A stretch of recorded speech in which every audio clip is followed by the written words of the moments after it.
Get out of here. Leave as I warned you over the phone. If you dare reprimand my daughter again, you'll have to leave. You ignored my warning, so kindly get out. The absurdity of Emily's demand leaves me speechless.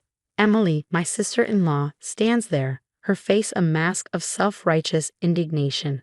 You're just my brother's wife, an outsider. Stop pretending to be part of our family, she spits, her words cutting deep. Hearing these words from Emily shatters something inside me. I had endured her verbal abuse and her daughter Olivia's selfishness, thinking they were family. Now all the things I did with their interests at heart have been entirely negated. I have no reason to respect Emily and Olivia anymore. All right, I'll leave, I reply calmly and start packing my things.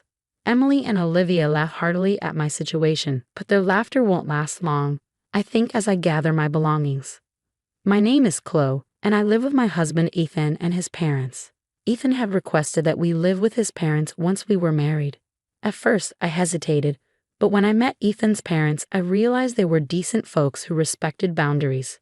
Convinced that life with them would be manageable, I accepted Ethan's proposal. Once we moved in together, my mother-in-law took over all the housework while I worked outside. In turn, I took over the chores when I was at home. We divided the work in the house, and everything went smoothly. However, the visits from Ethan's sister, Emily, were always distressing. Emily had a daughter, Olivia, and they frequently visited us. Each time, Emily would relentlessly take jabs at me. Chloe, can I get a cup of tea? I'm so tired from my part-time job and raising my child. You must be relaxed on your days off at home. I'm so jealous, she'd say. Well, I also work when I'm at home. Of the work you do at home is insignificant. I go out to work every day and have a leadership position. Don't compare yourself to me, she would retort. When it was time for Olivia to find a job, Emily often came over to complain about why Olivia couldn't find one. Olivia is excellent, just like me. The recruiters who reject her must be blind. Maybe she could broaden her job search, I'd suggest. What could you, who barely works, know? Shut up, Emily would lash out furiously. It seemed Olivia finally landed a job after most of her classmates did. Olivia and Emily came over to report the good news to my mother-in-law. Granny, I've got a job. Look. Olivia proudly showed off her job offer letter to my mother-in-law, who smiled contentedly. Well done, Olivia. Yeah, I didn't expect to get into such a large company in the end. The interviewer was kind from the start, Olivia beamed. Next to Olivia, Emily grinned broadly. This company is a subsidiary of the company I work part-time for. My name might be known even in the parent company since I've been around a while. So I got the job thanks to Mom, huh? Olivia mused. It could be. The interviewer saw your name, recognized you as my daughter, and probably had a good impression. Come April, Olivia was to attend a month-long training program for new employees. The training location was only a few minutes away from the home where my in-laws and I lived. Emily, knowing this, called my mother-in-law. Mom, I want Olivia to commute from your house during her training. The training place is over an hour away from our home. We have a spare room, and I don't mind at all. Let me just check with Chloe. Do you need to ask Chloe? Well, but that's your house, right? Chloe is just living there. She won't complain, Emily insisted. Thanks to Emily's insistence, I only found out that Olivia would be living with us for a month after everything had been decided. I was a bit puzzled, but there was no reason to oppose Olivia living there. I warmly welcomed Olivia, and our shared life began. Once the training began, Olivia was late 1 out of every 3 days, despite the training location being just a stone's throw away. It seemed that her habit of waking up at a fixed time every morning had completely disappeared due to her relaxed student life. Grandma, why didn't you wake me up? I called you many times. If I don't make it in time, calling me doesn't mean anything. Ah, forget it. I'm taking a morning off today. Please call the company and tell them I'm taking half a day off due to poor health. Olivia, you're an adult now. You should be doing such things yourself. If I say I'm too sick to even make a phone call, it'll be more believable. Just do as I say, Olivia demanded, taking advantage of my mother-in-law's soft spot for her granddaughter. Olivia had become completely spoiled. Even when she came home from training, Olivia wouldn't do anything for herself. Grandma, I'm tired. Is dinner ready? Welcome back, Olivia. I'm just about to make dinner. What? You're just starting now. Why didn't you have it ready by the time I got home? I'm tired, and I want to eat right away. You're so thoughtless, Olivia snapped. I'm sorry. I'll have it ready soon, my mother-in-law replied, clearly rattled. Seeing my mother-in-law being pushed around by Olivia, who was probably tired from her first job, I couldn't stand it anymore and spoke up. Listen, Olivia, having a warm meal waiting for you when you come home isn't something to be taken for granted. Why don't you show some appreciation to Grandma? Why do I have to listen to you, Chloe? You're not even family. Stay out of it. Not family. I married Ethan, so I am part of your family, Olivia. Mom said Chloe is my brother's wife, so she's an outsider. Then let me tell you as a senior member of the workforce, Olivia, that you should take more responsibility for yourself. Waking up on time to avoid being late is a basic rule of being an adult. A senior in the workforce? Chloe, you're not even going to work every day. Wait till you're actually working hard like me or Mom before you start acting all high and mighty. Olivia completely ignored what I was saying. Then, one day, when I returned home from work, I could hear Olivia's loud voice coming from the living room. What do you mean you're going out? It's unacceptable that there's no dinner when I come home exhausted. I'm sorry, but we're looking forward to our theater outing that day. Your theater outings are just fun and games. I have work. You need to cancel it. Apparently, my in-laws had informed Olivia that they were going to the theater next week and wouldn't be able to cook dinner, and this had infuriated her. I was well aware that my mother-in-law had been looking forward to this day at the theater for quite some time. However, I was worried that if things kept going this way, they might feel compelled to cancel their plans to avoid upsetting Olivia, so I hurriedly proposed a solution. Since you've been looking forward to this, you should go. I'll take care of Olivia's dinner that day. My in-laws seemed thrilled by my suggestion but quickly began to worry. But isn't that a work day for you, Chloe? Are you sure it'll be all right? Yes, if I arrange things now, I think I can get home early. So don't worry and have a good time. On the day of the theater outing, I left work early to come home. My in-laws happily left for their event. After seeing them off, I did some shopping for dinner and waited for Olivia's return. As always, as soon as Olivia came home, she lay down on the couch and waited for dinner. Oh, I'm hungry. Chloe, hurry up and get cooking. Olivia, let's cook together today, I suggested. At my words, Olivia jumped up from the couch. What? Why do I have to do that? Isn't it natural to cook your own food? No way. I've been at work. I'm not doing housework when I'm tired. I've been working too. I've got the ingredients. Can't you just help me out? You, Chloe, can come home whenever you want from your easy job. Me, who has to go at a set time every day, we are not the same. Just hurry up and make it by yourself. The fact that I was able to come home early today was a result of painstakingly adjusting my work schedule. But I doubted that Olivia would understand that. Swallowing my anger, I calmly tried to reason with her. Listen, Olivia, I'm not asking you to help me because I find it bothersome to cook alone. I want you to understand what it means to be a responsible adult. What? I don't need your interference. After letting the grandparents go out without asking me, you're giving me a lecture, which is super annoying. Olivia then stood up, visibly irritated, and started dialing on her phone. Mom, listen to this. Chloe keeps nagging me and she won't even cook dinner.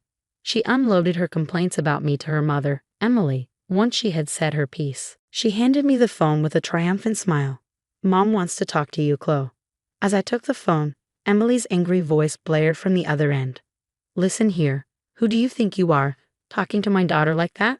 As my son's wife, if you continue to cause problems for my daughter, I'm going to ask you to leave that house. It's not about causing problems.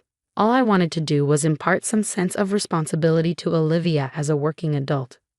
So you're trying to lecture on being a responsible adult? Chloe, you're not even a full-time employee.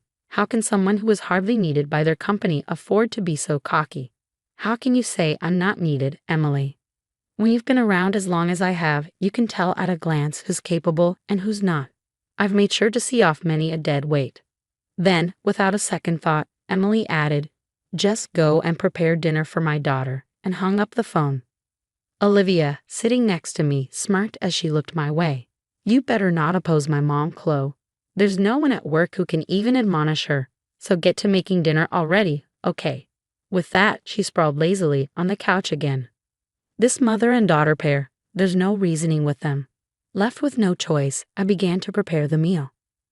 I'm so hungry because of your pointless chit-chat, Chloe, Olivia mumbled under her breath as she nibbled on the meal I prepared. Once she was done eating, she abandoned her dishes and headed back to the couch to watch TV without so much as a thank you. Hey Olivia, at least clean up after yourself. I tried repeating myself, but all I got was a bored look from Olivia. Suddenly, the doorbell rang. It was Emily. Why are you here? To my surprise, Emily casually replied, it seemed like you didn't quite get the message over the phone, Chloe, so I thought I'd come over and tell you directly. Hearing her mother's voice, Olivia excitedly reported, Mom, listen. Just after you warned her over the phone, Chloe started lecturing me again. Hearing Olivia's words, Emily glared at me. Looks like it was the right decision to come here after all. You're still complaining to my daughter even after everything I said. I had backed off on the phone, but I couldn't let this go for Olivia's sake. It's not a complaint. I'm merely teaching her the basic manners of cleaning up after herself, something even a grade schooler should understand. Hearing this, Emily snapped at me.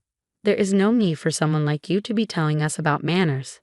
Have you considered your own situation before lecturing about manners? What about my situation? You and Ethan can barely afford a house even with both your salaries combined. You're just leeching off this household. Why don't you change your own attitude before teaching my daughter about being a responsible adult? I'm not here to leech off you. As proof, I make sure to pay my fair share of the rent and living expenses every month. I want. Well, it doesn't matter. Either way, you're going to leave this place. Leave. I told you on the phone, if you continue to berate my daughter, you'll need to move out. You ignored my warning, so now it's time for you to go. That's absurd. I was at a loss for words at the sheer injustice of it all. Seeing me unable to retaliate, Emily went on, you're still an outsider, even if you are my brother's wife. Stop acting like you're part of the family. Emily's words hit me hard, and something inside me crumbled. I had put up with Emily's insults and Olivia's selfishness because I thought of them as family. I had been rejected by them despite doing everything with their best interests at heart. There was no reason left for me to restrain myself with Emily and Olivia anymore. All right, I'll leave, I said quietly, beginning to pack my things. At the sight of me packing, Emily and Olivia started to crack up. Ignoring their laughter, I continued to pack. When my in-laws returned home, my mother-in-law's face shifted as she took in the scene. Oh, is that you, Emily? Chloe, what's with the luggage? Before I could answer, Emily chimed in. Chloe has been lecturing Olivia while she can't even do her own job. She's become such a nuisance. We decided to send her packing. My mother-in-law's face drained of color. Apologize at once, and you too, Olivia. Why should I apologize to Chloe? If she wants to be part of our family, she should ask us. Maybe then we'll consider it. Emily's statement was backed up by a firm nod from Olivia. My mother-in-law sighed deeply. You too, it's over for you. What? What are you talking about? The one who's done is Chloe, right? She's the one being cut off from our family. Emily's brazenness left my mother-in-law shaking. Do you even realize who made it possible for Olivia to get her job? That's me, the part-time manager. Emily tried to puff herself up, but my mother-in-law interrupted her.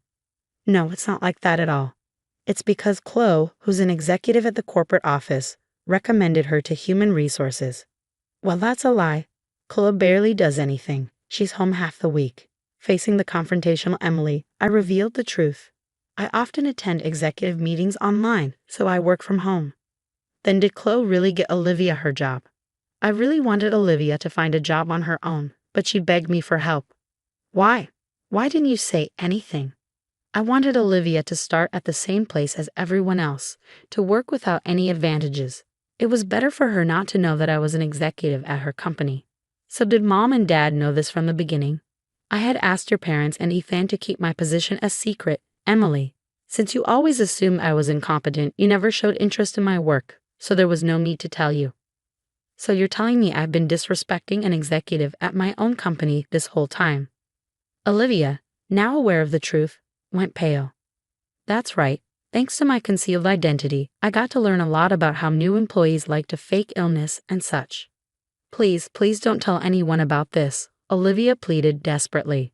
I coldly replied, I thought I'd let it slide because it's a family matter, but it seems I'm not considered family to you too, so I can't stay quiet if it's something that will harm the company. But I will be assigned after the training. Exactly, Olivia. You're lacking awareness as a working professional. Moreover, you're not willing to accept others' opinions. We can't let you interact with customers with this attitude. Emily, in her panic, clung to me. I'll take back what I've said. Olivia is Chloe's adorable niece. Don't report anything that would harm her situation. Emily, don't you think you should worry about your own role? What? Your part-time team's high turnover rate has been repeatedly brought up in the parent company's meetings. If it comes to light that you, as the manager, are forcing part-time employees to quit, it's going to be a big problem. Emily remembered her own words, and her face tightened. Wait, that's a misunderstanding. I was just guiding the unproductive part-timers, and then they quit on their own. I'm not responsible for this. Well, that can be investigated. We have a meeting next week with your company's board members. We'll report this and have it thoroughly examined. No way. My hard-earned managerial position. Afterward, I decided not to leave the house after being persuaded by my mother-in-law. However, I did report Olivia and Emily to the company. Olivia ended up attending a training center in the mountains for retraining for 6 months, while her peers were assigned positions one after another. It seemed she was thoroughly trained on the basics of being a professional. Emily's workplace underwent an audit at my direction. With complaints from other employees and testimonies from those she had forced to resign, it was found that Emily was using her position of authority to cause a lot of stress to those around her. As a result, Emily was fired. Emily seems to have started a new job to cover her living expenses. However, since she's only ever worked at one place before, she's having a hard time getting the hang of her new job. Despite this, she still acts high and mighty and seems to be on the verge of getting fired from her new job as well. At this rate, her life will likely continue to be difficult. On the other hand, I continue to live peacefully, sharing household chores with my in-laws as usual. This incident seemed to have taken quite a toll on my mother-in-law. Chloe, I'm sorry, because I've spoiled Olivia and Emily. I made you go through such unpleasant experiences. No, it's fine. I was happy that you stood up for me. Having had a good talk with my in-laws, I feel that our bond is even stronger than before. Even though my sister-in-law turned out to be a challenge, I look forward to continuing to live with my mother-in-law, maintaining our good relationship.